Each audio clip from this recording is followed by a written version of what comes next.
Good afternoon, everyone. This is Rev Gina, and I am blessed to be here with you on finding the joy in the journey. What a gift it is to be here today with you. Last Thursday, I missed you on Thanksgiving, and I hope you had a wonderful day. And it was filled with all of your most favorite people and things.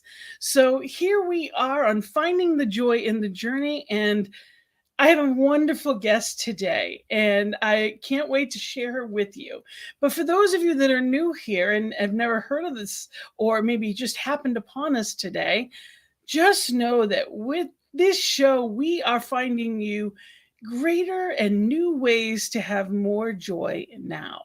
See, the thing is, most of us live our life from the outside. So we're waiting for things to happen to be happy. When the truth is, joy is something that resides on the inside. It's always there, it's always accessible.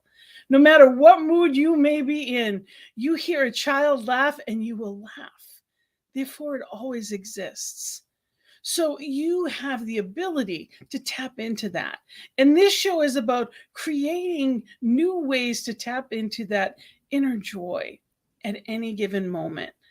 Unfortunately, too many people live their life, well, when this happens, then I'll be happy. What I call destination happiness. When the truth is, you can at any moment take a look. If we were climbing a mountain, every step of it is beautiful. You don't just wait till you get to the top. You'll miss the views along the way. So let's be right here, right now. And I have this wonderful guest that is going to help us do just that. Today, our guest is a wonderful woman who has turned her life around and helped hundreds of women turn their lives around. She is a motivational speaker, a coach. She has a wonderful podcast that broadcasts daily. She is introducing people to the right places, the right times, it's amazing the energy that she has. And when I tell you, she has this incredible ability to just tap right into that empowerment. And let's bring her in right now. I am so grateful to have Sabrina Victoria here with me today. What a gift it is. Welcome, Sabrina. How are you today? I'm doing fantastic. Thank you so much for having me. And I loved your intro. So fun. You know, life is meant to be, it's not just, we use the term happy. Yes, we all want to be happy, but joy exists always. See, what we believe in our teachings is joy is an inherent quality of divine, and that each one of us is that divine. Each one of us is that stardust wrapped in skin.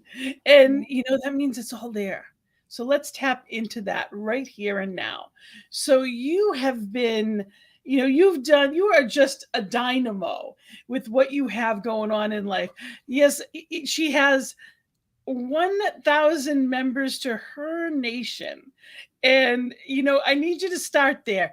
I want you to tell us, what is Her Nation, this movement to empower women? What is it that you're doing? So Her Nation actually stemmed from, Her Nation just kind of happened. I wasn't even trying. I had started a podcast. My podcast is called Her Version, and it was all about my story. It was just me telling my story and the stuff that I've been through. I've been through a lot. And as I was telling my story over a duration of months or whatever it was, women started coming out of the woodwork and just saying, oh my gosh, your story is my story. And thank you so much for sharing your story. Or I can relate so much to your story. Your story gave me so much hope and so much inspiration. And as I'm listening to these women's stories, I'm thinking to myself, oh my gosh, there are women warriors all over the place that are doing these magnificent things in their life silently. Nobody even knows that they're doing these things. Just like nobody knew my story until I started telling my story. And so I started to invite just these random women on, these complete strangers, onto my my platform, my little YouTube channel called Her Version, and I started allowing them to share their story. And then I was just growing such an attachment towards somebody. Like, I want you to be my friend. So I'm like, where can we put all these women? Where can we put them all? So I went to Facebook and I opened up a group called Her Nation. And we've been slowly growing organically into this just beautiful container of women who are all about rising and all about stepping into their new power and their new voice and their new confidence and coming out of the darkness and into the light. And all of us helping each other rise. And predominantly, what I talk about so much in and amongst that area is storytelling and the importance of women like yourself who allow us to come on and share some of our stories so that other people, other women, or people can have aha moments in their life to recognize, like, I'm not the only one. Absolutely. And it's also a wonderful thing to have women helping women. That it's a platform of just support, which is wonderful. It is an entire network of women that are there to help and lift women. And, unfortunately, our society doesn't always work that way. It's almost as if at times it feels like we're pinned against each other, like we're supposed to compare, what we look like or what we're doing in the world. And that's each other in general, not just women against women, but especially, I think I personally believe part of that is because we compare ourselves to, well, my mom used to do this, this, and this. My grandmother would have dinner for 8 and this, but they weren't doing it with full-time jobs. They weren't doing it with 2 jobs plus children. They weren't doing it with all of the things that are happening in life now. Yeah. So it's amazing how we've grown up, many of us, comparing ourselves and expecting ourselves to be living 2 lives and wondering why, we're not feeling like we're mastering it, because we're trying to be something that's impossible. Yeah. Yeah. It does feel impossible sometimes. And it's because no one person is supposed to do all that. Yeah. It's about being realistic. That's the whole thing. And it doesn't mean that we're not capable of amazing things, but sometimes our expectations on ourselves are setting ourselves up to fail. 100. So I know we don't have time to get into your whole story, and I'd love to have you on another time to tell your fabulous story. But really, the short version, what brought you to do this? Yeah. So I was raised as a Jehovah's Witness. Everything was fine until I became pregnant at the age of 20 with no husband. So that was a huge turning point for my life. If you know anything about Jehovah's Witnesses, when you sin, it's not just a little chit chat with, a heavenly father or with a priest or anything. They have really big repercussions or consequences for that. So I was what's called disfellowshipped, which means over a course of 48 to 72 hours, I lost contact with my entire family and the only community I'd ever known. And I led a very stereotypical single mom life of no money, working a minimum wage job. Baby daddy was out of the picture. And the kind of broke I was a rolling balance of about a negative $178 in my bank account at any given moment. And then digging in my couch cushions for 42 cents so that I could drive to the gas station, put gas in my car, get back in my car, and it's still on empty. So it was just a constant state of anxiety, despair, sinfulness, unworthiness, and wanting to commit suicide, wanting to die, wanting to murder my baby, dealing with postpartum, just all the things that go along with having a baby, being a single mom, and just a sinner. So within a very short amount of time, I doing all the things that I thought I had to do. I wound up meeting a man maybe a year or 2 in who had red flags stapled all over his body. And I was just so desperate for attention, just so desperate for anybody to show me any sort of affection. I ignored all the signs. and I started, I guess, dating him. And through maybe a year or two, he convinced me to get rid of my place, move in with him, get rid of my job, start working for him, get rid of my phone, use his phone, get rid of my car, use his car. And I wound up becoming a prisoner, basically a prisoner of his world. The mental abuse, emotional abuse, verbal abuse, sexual abuse, financial abuse was abundant. It got worse and worse and worse over the years. Finally, 8 years in, I'm on the floor in the bathroom in the dark, literally bawling my eyes out, having a complete mental breakdown just from all of this craziness that was going on. I felt like I didn't know myself. I felt like I was lost. I felt like I was hopeless. I felt like there was no way out of this prison. And I took out my phone and I did a Google search. I always say that Google saved my life. I Googled, why is my boyfriend bullying me? And Google told me that I was in a toxic relationship, a narcissistic relationship. It told me that I was a codependent, that I had high empathetic vibes.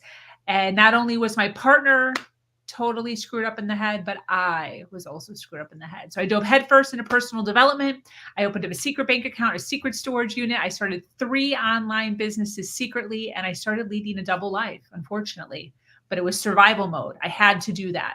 So I was leading this one life of being this, this wife that was verbally and emotionally abused consistently every single day. And then this other woman who was becoming this powerful, confident, wealthy individual. Took me 4 years. Over the course of 4 years, I collected $50,000, which felt like $1 million to me. And I literally escaped. I walked out just one random day with my son, our clothes, and my bicycle. And I started completely over again with a mattress on the floor.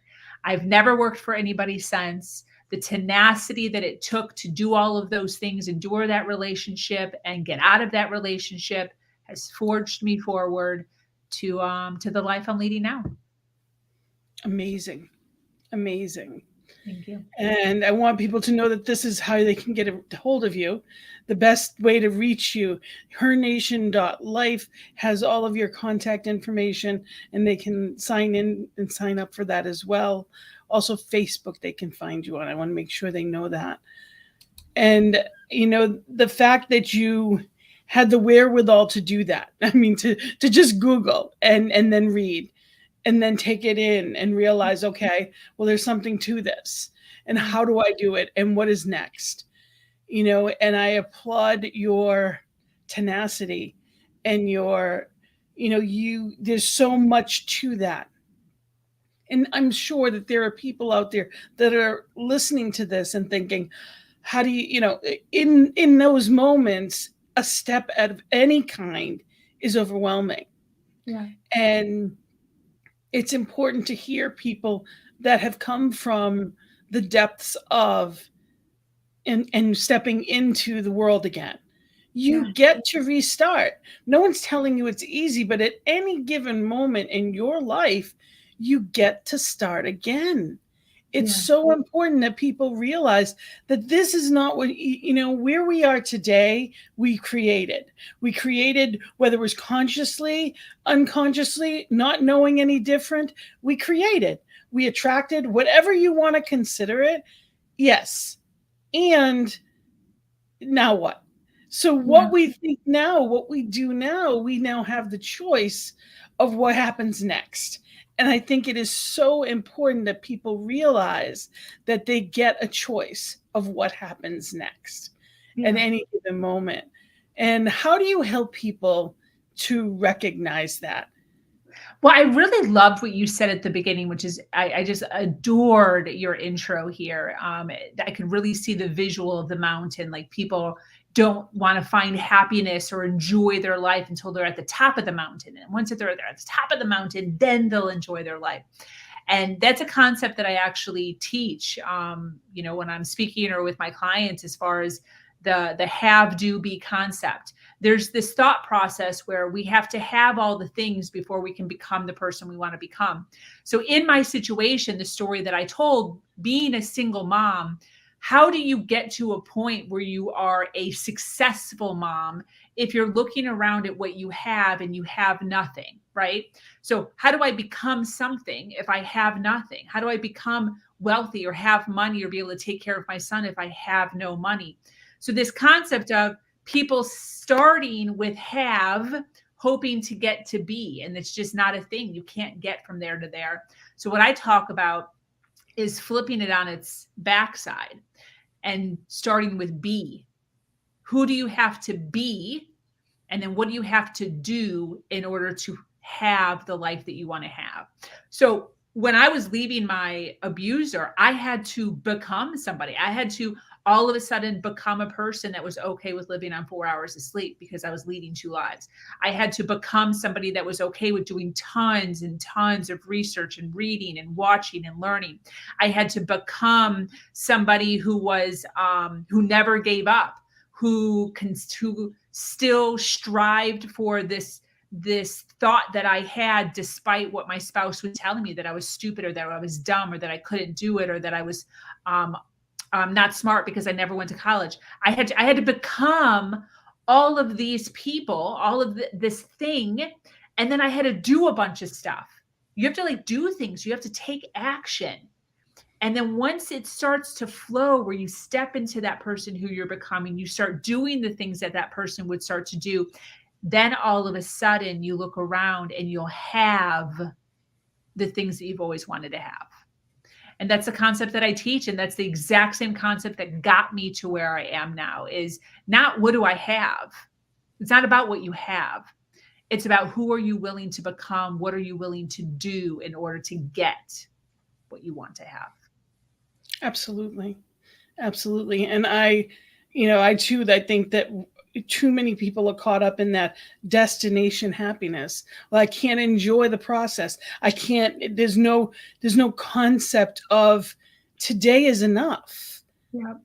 And being where you are. And I love the concept of being versus doing so much, because, we are human beings. We are not human doings. Mhm. And it's so important. I mean, for me, my prayer is always, what would you have me be?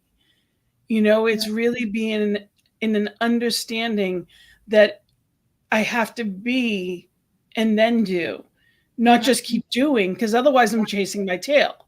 I love, when I see people at a gym on a treadmill and you see these people lined up and they're all running on a treadmill. I think that's such an analogy of what we see in our lives out in the world every day. Everybody's doing the same thing over and over again. And, to me, one of the saddest things is when I hear people say, same crap, different day. Yeah. It's only that way if you make it that way. We 100. get to choose differently. And you chose differently. You chose to live differently. And it's not about easy or hard, because the truth is, living in the hell you were living in was excruciating. Mhm. But stepping into the unknown can be scary. So it's learning how to find your tribe also. Because one of the blessings of your of your platform is you give an opportunity for people to meet other people. Women can meet other women that are doing what they choose to be doing. And I know you're very proud of your mastermind group, which is it's female entrepreneurs. So tell us a little bit about that. Yeah. I mean, one of the biggest issues that I had was lack of money. One of the things that my abuser used to say to me consistently, because he conveniently made it so that I made no money, even though I was working 14 to 16 hours a day for his business, is whenever I would start to get a little mouthy or have an opinion, he would say things like, whoever has all the money has all the power. Do you have any money? Or he would say, whoever makes all the money makes all the rules. Do you have any money? And it's a very disempowering place to be when all you're trying to do is just be a human. You're just trying to live. You're just trying to have an opinion. You're just trying to have a choice. And that is taken away from you because of a lack in an area. And so I dove headfirst when I started to decide that I was going to take control of my life. I dove headfirst into how to never be in that position again, and how to have choice and how to have freedom. And one of the best ways to do that, I have found, is through collecting money. I like to collect money. So that's what I do. I teach other women how to have heart-centered businesses, how to help other people, how to flourish in their businesses, how to speak authentically and lovingly and proudly and powerfully about what they do, to everybody, to the world, to their community, in order to collect their own money, in order to have their own freedom and their own choices. Because when you have that, when you have the ability to be able to look around and say, hey, I don't have to endure this situation anymore, because I have the ability to be able to move about in my world freely, it's a really, really good feeling.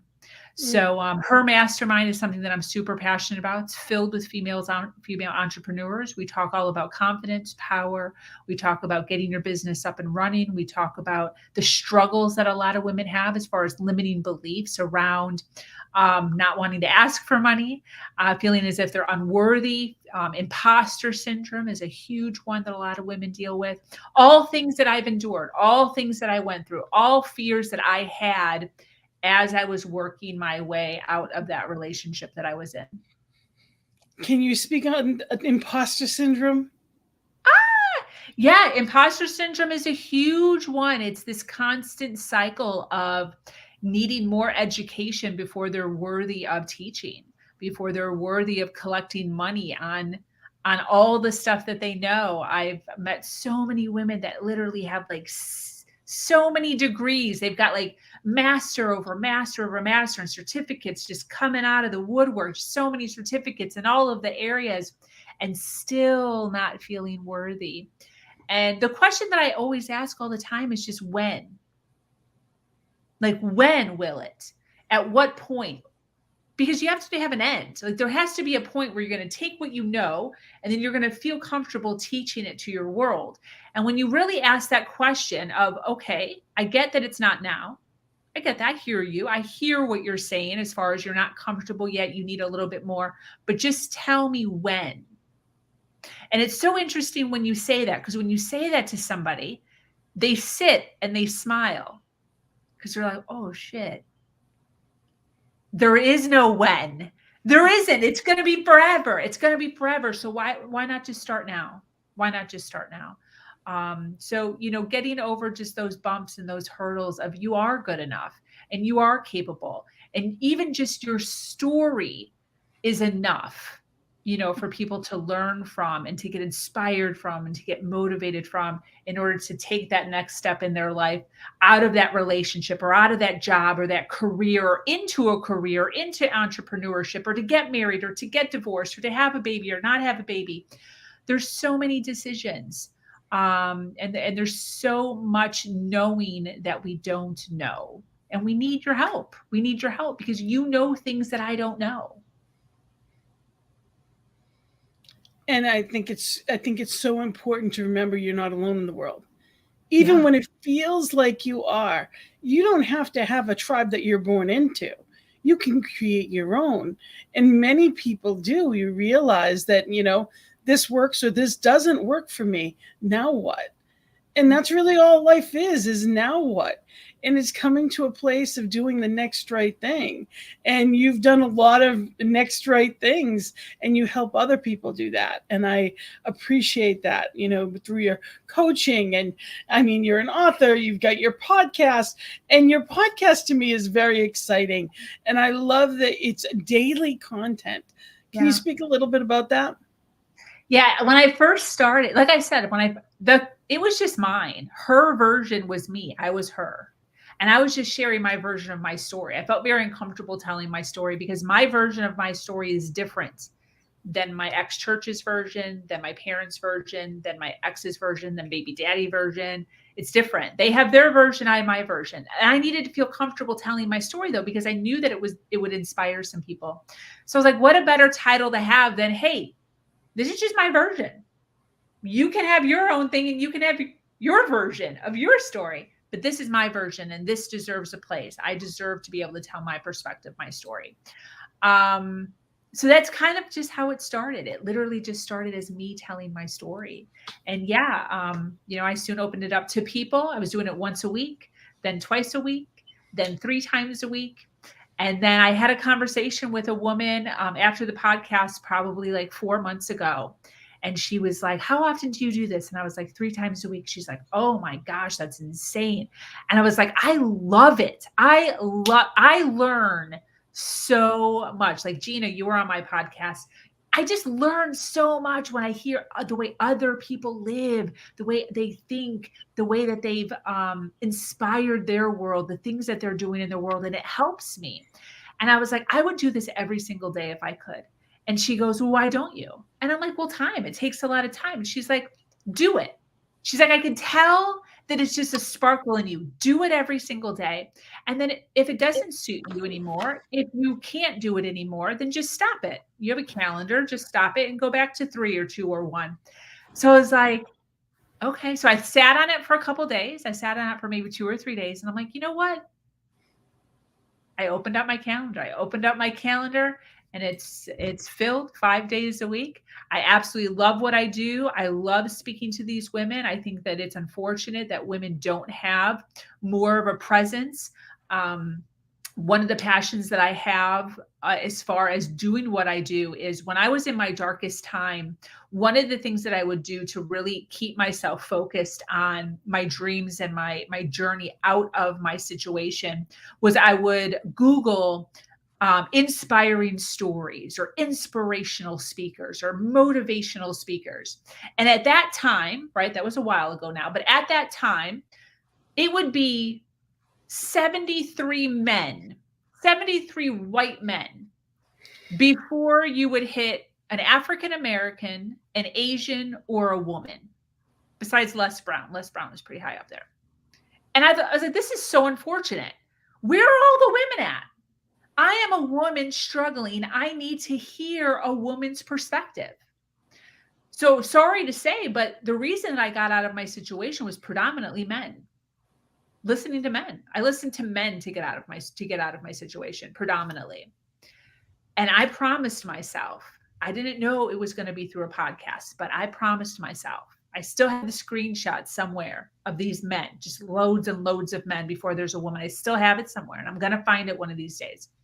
But I promised myself that I would somehow create a platform where women could speak. I didn't know what it would look like. I didn't even really know about podcasting, where women could speak and share their stories so that we can start to fill those numbers up on that ranking so that women who are struggling, that are listening, looking for a woman's voice, a woman's story, a woman's perspective, could then be able to find her.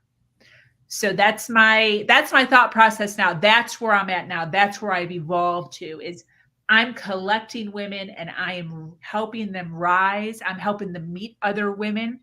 Like, hey, you come onto my podcast. I see that you would link well with these other women. I connect because when we start connecting, that's how we start rising. And I appreciate that you have succeeded and continue to succeed at what that goal is. It has been a gift to talk to you today. And I know you have another commitment and you are off and running. And we just so appreciate you being here today. And I encourage people to make sure they check you out. They can go to, again, the best way to reach you is hernation.life. And you can check out Sabrina Victoria also on Facebook, her personal as well as, your Her Nation. It is a gift to be here with you today. And I look forward to having you on again sometime soon. Yes. You have a wonderful day. Thank you so much. Many blessings. Yes. Thank you so much. I appreciate you. So that is one amazing woman doing some incredible things in the world. And it is so important that we remember that every time we see someone doing amazing things, that it's not saying, well, I don't do that or I couldn't do that, because of course you could. You're not meant to do exactly what anybody else is doing. You're meant to do your thing your way. So these are catalysts to say, okay, well, what would I love? What would I love to do? What would bring me joy? And if there is a circumstance that's in your life that you choose to be different, what does that look like? If you can't fathom a way for that to change, then get help. The gift is there is help all around. I do love and appreciate the point. Well, I don't love what the point is, but the fact that there aren't a lot of women motivational speakers compared to what there were in men. It's so much more than it was 10 years ago. It is like night and day to that. And we can also do better. The more of us that find our voice, the greater the opportunity to be that out in the world. So we are live, and I would love to have you any questions that you may have, and anything that you have for Sabrina Victoria. I'll make sure she gets them and gets back to you, or I can. But if there's any questions or comments on the topic of empowerment, and I know we've been talking a lot today about female empowerment, but empowerment is definitely doesn't matter what gender you choose to identify as or not at all. Regardless, anyone and everyone needs empowerment. So I ask you, what are your practices? See, everything in life is a practice. Everything, we're trying something new. It's always an experiment. So, what are your practices to bring more joy into your life? Do you have any checks and balances in your life to say, okay, where is the balance? I was working with someone this week, and they speak about work most of the time, and I said, how is your work life balance going? What does that look like? Are you comfortable with that? And without hesitation, she said, no, there isn't one. And I said, well, what does that mean? What does that look like? So I encourage you to think about that. What is your work, home, playtime balance like? Are you living life, or are you existing in life? We talk about finding the joy in the journey. Yes, you may have a job that you love, and that's wonderful. And you are bringing that into the world, and that's wonderful. And there's got to be a recuperation. When do you regenerate? Oftentimes as we're working, we're giving away. Where is it that we get back, that we remain full to be able to give from the overflow rather than the source, so that we don't become depleted? Because that kind of depletion then puts us at a place of vulnerability, whether that's to dis-ease, or it could be, grief, overwhelmment, stress, whatever it is that it may be. We get a choice in how we live our lives. And I ask you, are you living a work home life balance? And what does that look like for you? How do you check in on that? When we have relationships, oftentimes we get into relationships, and, we meet someone, if we're blessed enough to fall in love, that's the most important thing. And then the busier we get, and we wonder why 5 or 10 years later, sometimes it doesn't feel like it used to. Well, am I giving the same intention to it? Am I giving the same priority to that relationship? Anything and everything needs to be nurtured. So if I expect it to be important and stay important, I have to treat it that way. We need to make sure that what's important in our life gets the time that it needs to stay important in our lives. And it's easy to say sometimes, but we don't always do it, especially this time of year. And I want to chat a little bit about that today. This is the holiday season. Today is December 1st, and we are officially here in the midst of it all. We've already had Thanksgiving, and now we're going into a bunch of different holidays. And it's important to remember that there are different people that feel a whole different way about it than you may. plus, minus, whether they feel great, whether they don't. It's not about judging the feelings. It's just simply being empathetic to the people around us. Let's remember to remember. There are people that we work with that may be extremely overwhelmed. There are people, who knows, single mothers or, plenty of people that are trying to do the best that they can just to get by. And now it's the holiday season and they were already strapped for cash and barely paying their bills. So it's important to do what you can when you can. When we give away, it's giving again from our overflow. It doesn't need to be our source, but that gift can mean 10 times more to the person you gave it to. It also says that they matter. How are you empowering and loving the people in your life, but also others? What are you giving to the world? There are wonderful programs like Toys for Tots or different types of programs where you can donate to a homeless shelter, or you can donate to families in need, whatever it may be. If you have enough, isn't it a gift to recognize that? Best way to be appreciative of that is to give something, and whatever that may be. And that may be your time. Even if you don't have the treasure financially, if you can, go and help feed the homeless. Look someone in the eye and to have a conversation with them. Make sure that they know that they matter. If you're living in a place where there is a high homeless population, bring socks with you. Do you know that's the one thing they need most of all is socks? So do that. Have some clean socks with you and give them little care packages.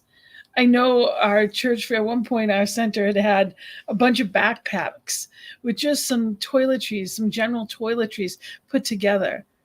There's things that we can do, some big, some small, and you would be amazed how far that can go. But I know that anything that we give away comes back tenfold, especially in the giving of it. This is a season meant for joy. And some people experience that, and that's wonderful. Others don't. There may be people that are missing their loved ones, people that were here and are no longer on this plane. And I believe that life is eternal. I do believe that there is no gone, that, we are here, and that every bit of our loved ones, although not in physical form, they don't go anywhere because there's only one. So if you know someone that has experienced loss, especially recent, reach out to them. Send a card.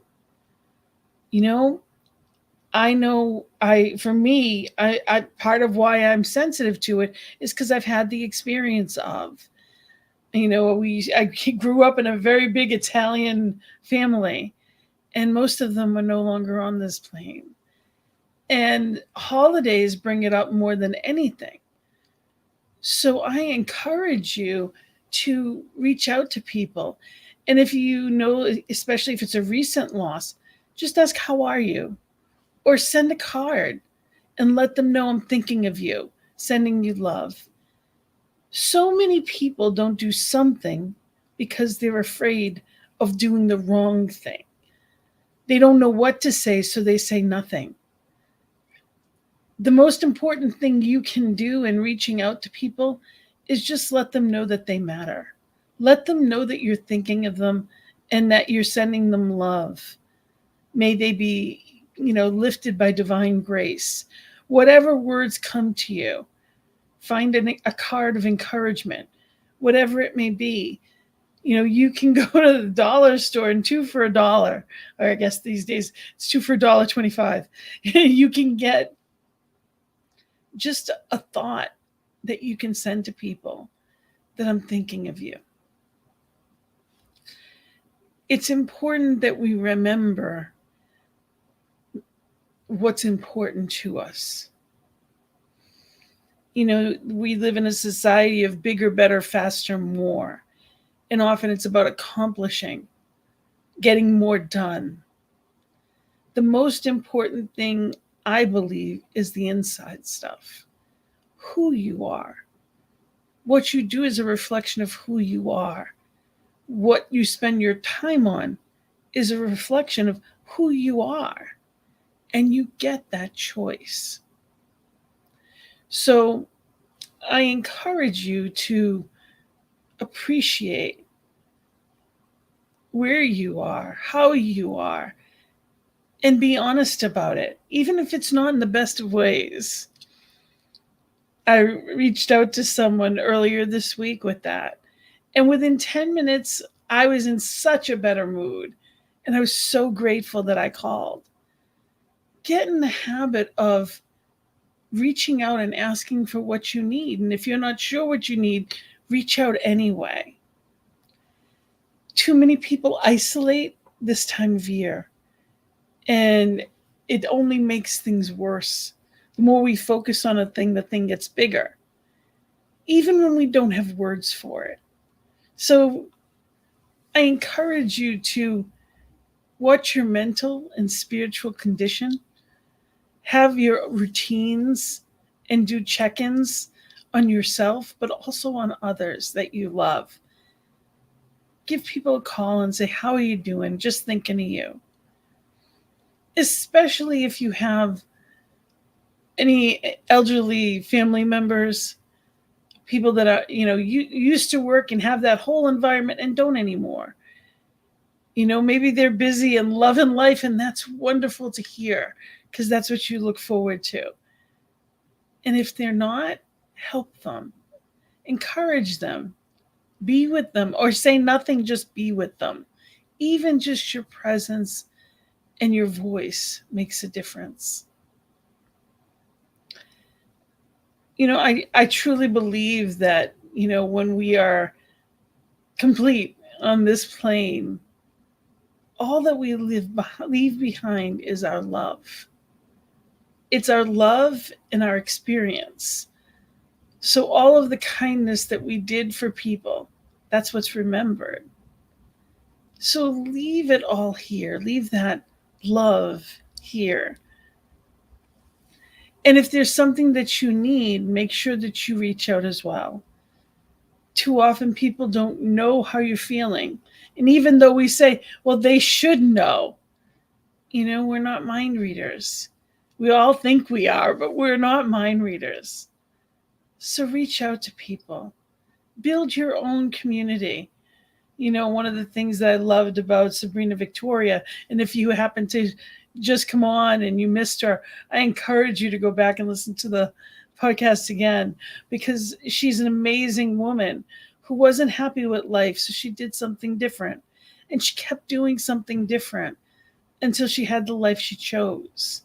You get that opportunity on any given moment to choose the direction you're going in. Life is this is your book, your story. You're creating it, you're writing it, you're the author, and you're the hero or heroine. And I encourage you to remember that, yes, you are amazing and well capable. And if you have a hard time, reach out. And you can reach out to me, even if there's a question or anything that I can help you with. You can find me on Facebook. You can email me at gina@cslboston.org. And I also do coaching or one-on-ones, or even just for a prayer request. You're welcome to send me a prayer request. And no, we also have a prayer team, which is prayer@ntmedia.org. Again, prayer@ntmedia.org. And that we are here 8:15 a.m. and p.m. Mountain Time to be able to pray with you and for you. But you can send an email anytime. You have a community of people right here on New Thought Media Network that are here to help bring more joy and peace into your world. So stay tuned. On this network, we have amazing things. And I encourage you to, take a look at ntmedia.org, and you'll see the amazing lineup that we have going. And, even just today, right after me, there's CSL on the Lake, but there's all kinds of different shows all week long. We are here also on Facebook. You can go back either Facebook or YouTube and watch some old episodes. So very exciting. Actually, today is Thursday, giving you the Monday schedule. Sorry, having two shows does that. So the Vibrant Living Hour with Ken Legway is right after me. And, there's so much good on this network. I'm also part of CSL Greater Boston. I am the spiritual leader there. And tonight we have at 7 p.m. Eastern time, we have our Sacred Circle at 7. And many of you may recognize Reverend Sherry Johnson. She is actually, she is part of CSL Greater Boston on our leadership council. She handles our visioning, and she's going to be running this hour tonight. The topic she's chosen is intention versus resolution. And this is the meeting code and ID, or you can take a look at cslboston.org, and there's a link on the website to join us. And again, every Thursday night, it's Thursday's Sacred Circle at 7 p.m. And again, that's Eastern time. You can join us for sacred spiritual conversation and beloved community. And it's always a different topic and a different leader. So there's so much opportunity to find good, and I encourage you to do just that. Know that you are important, that you are magical, and that anything is possible. And know that there are people here like myself and many others that can help, and that we'd love to know and pray for you, whatever it is you need. So thank you for being here on this hour of finding the joy in the journey. And again, I encourage you to, go to Sabrina Victoria and go to her site, take a look at hernation.life, and take a look at her on Facebook as well. She's amazing. And I can't wait to hear your story on her platform as well. You are a blessing, and I am so grateful that you're here with us. And I can't wait to have you back next Thursday on Finding the Joy in the Journey. Until then, have fun, be blessed, and have a fabulous day. Namaste.